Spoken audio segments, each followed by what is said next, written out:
Clement Towns and Dylan McGordy, let's go from golf to baseball. And as the postseason gets closer and closer, some races are starting to take shape, Dylan. And when it comes to teams currently out of a playoff spot, let's show folks the probability to earn a postseason berth per MLB.com. So, Dylan, you have to pick one of these dark horse candidates to crash the postseason.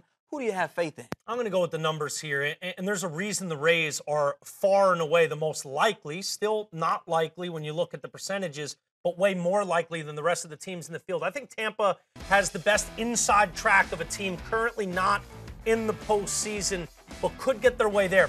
A lot of that is because they have two ways. They can win the AL East still. They're very much in the hunt there, trailing both the Yankees and the Red Sox, but not by that much.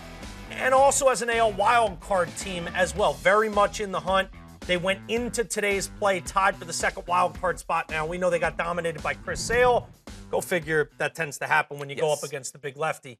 I think when you look at the Rays' chances, a lot of that hinges on them starting to hit the way they hit in the first half. The bats have fallen asleep a little in the second half of the season, and they got to continue to pitch well. That starts with their ace, Chris Archer.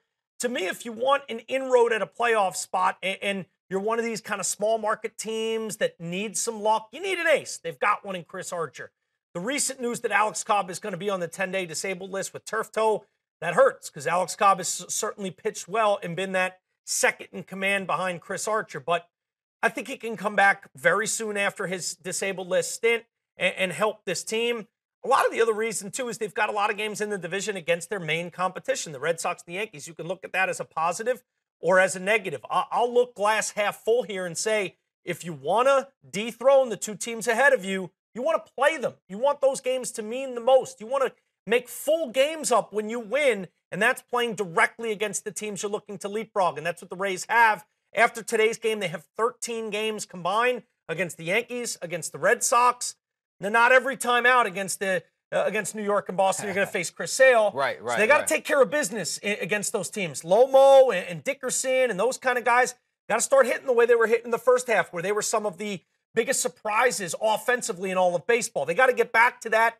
I think Duda was a nice shot in the arm. He had 3 home runs in his first 4 games. Yep. He's got to get back to that. He's always been an AL player, stuck in the National League with the Mets. If he can get hot and they can start hitting the ball better, they get Alex Cobb back, and they can win those games within the division, I think they've got the best shot. And the reason MLB has them as a 33 and change % chance while everyone else is 12 and change or less. Don't count out the Orioles, though. They are in that division as well. They are. Jeremy Hellickson, the guy they got from the Phillies. And when you look at he was solid in his first game against the Royals. So far. And he's been solid tonight against the Angels as well. So the sample size that we have from Hellickson, he's gotten the job done. And the bullpen, we know Zach Britton, we know Michael Givens, and they have some bats in that lineup as well. So they are in the mix. They're in the the wild mix. card, They're and they're hot as well, 14-7 in their last 21. So they have a shot. That is for sure.